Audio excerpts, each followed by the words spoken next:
What is your profession?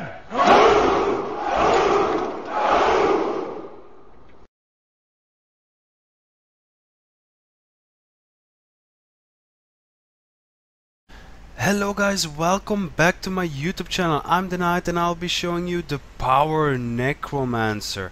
Now, first things first, a lot of people have been asking me for, well actually to make a video for Power Necros. There have been a lot of builds around for Power Necros and basically they're just all the same, but I will be showing you the most used one in Solar Arena and very sometimes an average team arena. So that brings me to my second point. Power Necros are not made for top tier team arena. That's something you need to know. I'm just being straight honest with you. Power Necro does not offer that edge you need when it comes to top tier arena, like starting for top 300 or something. Power Necro might not be as strong as anymore because everyone right there knows the Lich form and knows how to counter it or even avoiding it. So basically it's better if you use this build, like if you do team arena sometimes and you check your own leaderboard and you just keep stuck at being in the 90% bracket, or let's say you're not getting past the 800th leaderboard ranking. Well, a Power Necro might be just the thing you're looking for, but if you're doing like more solo arena, you might actually stick with it. Like, it doesn't really matter what ranking you are. A Power Necro is always fun and might actually be viable in Solar Arena, since there is lack of communication. So you kind of might want to abuse that handicap when it comes to Solar Arena. So this build is only meant for Solar Arena and hot join or average team arena play. Like if you just new to PvP, that might be quite fun to actually play around with the Power Necro. So first of all, for the PvP build, for the weapons, we're going to be using the Dagger Warhorn and the Axe Focus. Now for the for the Dagger Warhorn, we're going to be using the Sigil of Doom with the Sigil of Energy and the Sigil of Earth with the Sigil of Energy on the other set.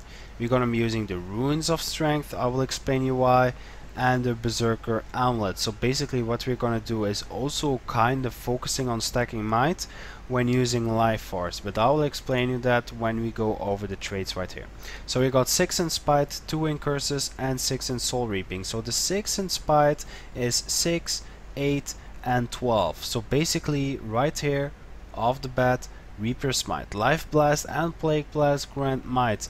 So every time you use Death Shroud skill number 1 Life Blast, you will gain 1 might for 21 seconds. So that's pretty long, and I think the casting time with the cooldown of Life Blast is about 1.5 seconds or something. So every 1.5 seconds you will be able to have 1 stack of might, and with the Runes of Strength you will be able to keep them very long. So that's why a Power Necro is quite strong when it comes to DPS. For the second trait, it will be Axe Training. So on the other set right here, we will be using the axe. It's kind of strange. You do need to know that the axe weapon right here is actually some kind of a range weapon, as you can see. That's actually pretty strange, because the other weapon right here is the dagger, and the dagger is a melee weapon here. So don't get confused. Like, the axe on you, on the Necro, is actually a ranged weapon, and a dagger is a melee weapon. So that's why I took the axe training, because it's better to take some range, to not get stick within the team fight, because Power Necro is pretty squishy when it comes to it. Even if you got the full death route, you're still running with Berserker Amulet right here, which I forgot to mention. We will be using Berserker Amulet. So yeah, that's why it might be smart to actually take some distance as well. You actually might even consider using staff instead of dagger warhorn. I mean, that's totally up to you, because some marks can actually bring a lot of DPS pressure, so that's totally up to you. Now for the 12 in Spite, we'll be using Close to Death, so it increases your damage to the enemy target if your health is below 50%. So your damage will be increased by 20%, which is already insane as well. That's a great amount of damage increase. So that's pretty good. Curses. Now we will be using 5 incursions, which is Reaper's Precision. So you have a chance to gain life force on critical hits. Well, basically every time we auto attack we will hit, and it will have 33% chance to actually gain 1% of life force. Now the Soul Reaping. Now why are we putting 6 in Soul Reaper? That Shroud will be one of your main DPS output, so we will be using life force or Death Shroud a lot in this build, not only for the DPS, also for the might stacking as well through the Life Blast, which is 1 on the Death Shroud skill. So yeah, we're gonna be using the Soul Reaping trait line as a whole. Now first of all, life force drains slower while in Death Shroud. So basically if I go in Death Shroud, as you can see, without doing anything, the Death Shroud level will go down. But it's pretty slow right now because of this trait. The degeneration is decreased by 50%. So without this trait it will be 50% faster. And that's something you want to avoid, because you want to have as much as Death Shroud or life force you have. For the second trait in Soul Reaping, we will be using Unyielding Blast, Life Blast and Plague Blast, Pierce and Cause Vulnerability. So each time you will be using the Life Blast right here from the Death Shroud, it will cause vulnerability, and through this trait it will also give might. So it's like I said before, Death Shroud will actually be your main weapon. Now the last trait right here is Death Perception, so increases critical hit chance while in Death Shroud. So again, 50% critical chance increase. 50%, guys. I mean, you at the moment I got 39%, and if I go in Death Shroud I got 89%. You don't want to see how much damage it actually causes. I mean, it's pretty insane. Like, I will just take this heavy golem right here. I will drain some life force a bit more first, and yep, 1 more percentage. Okay, let's go into Death Shroud. So I will blast. I will look 4,000, 4,000, 3,000, and I still have more than 80% left of my life force. There is no single class or build who can deal that much damage in a short time. So that's pretty insane. Now for the utilities, we'll be using Consume Conditions. That's a pretty much new healing right there. We will also be using the Well of Suffering and the Well of Corruption. Why are we taking those? Not only for converting boons into conditions, but also for the damage output. If you look at the Well of Suffering, is 3,690 damage output on normal circumstances. So basically, if I put it down right here, it's a, by the way, it's a point blank AoE. So basically, if I pop it right now, it will pop around you and not around the target. So you need to stay a bit close to your target. I'll pop it now, and as you can see, it pretty much damages a lot, like 1,700 sometimes. It only lasts for 6 seconds, so that might be a downside, but it's pretty good. Like, if you're already having a full DPS right there, with the full life force and anything. The welds do give extra support when it comes to DPS and team fights, so that's pretty good as well. Now the well of corruption doesn't add up that much DPS, but it does, as long as they stand on it.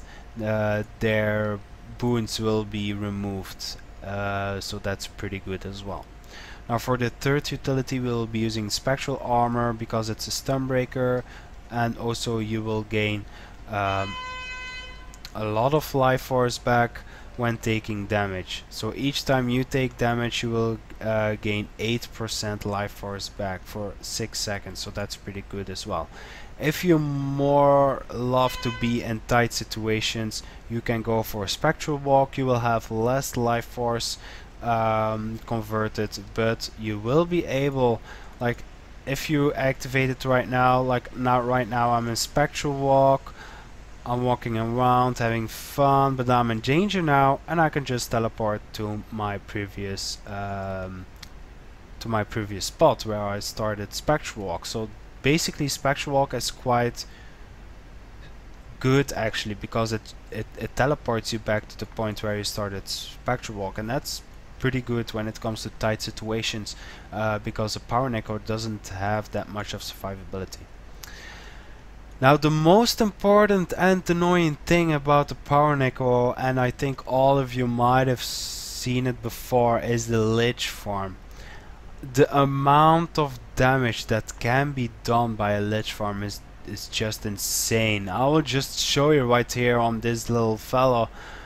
I will change to lich farm, and you will see the great amount of damage I deal to this guy. 4,000, and the meanest thing is I have 20 seconds stability, so which one will go down first? I don't even need to dodge, he just dies from my high DPS. I need to do nothing. So as you can see, it's a very insane DPS output from Lich Form. Lich Form is your elite you want to use in team fights. But as I said before, Lich Form will be useless when it comes to when you're fighting very organized teams. Like if you're placed in the top 300 in the European or NA leaderboard, a power Necro might just not cut it. I mean, this current meta has a lot of bunker metas, a lot of bunker compositions, and basically straight DPS won't help you out figuring out a certain solution. So a power Necro again is only meant to have fun, or if you're not that pro in team arena, like if you just go team arena with your friends just for the fun and not really for the leaderboard, power Necro might be the thing you're looking for, because it's really fun. It really brings down enemies as fast as possible, as long as you friends kind of protect you as well. This build is also perfect for solo arena and for hot join if you just want to farm people over and over again. So yeah, that's it.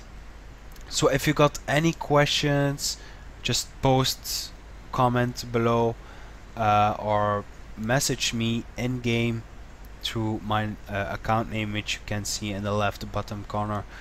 If you like the video, don't forget to like and subscribe for more.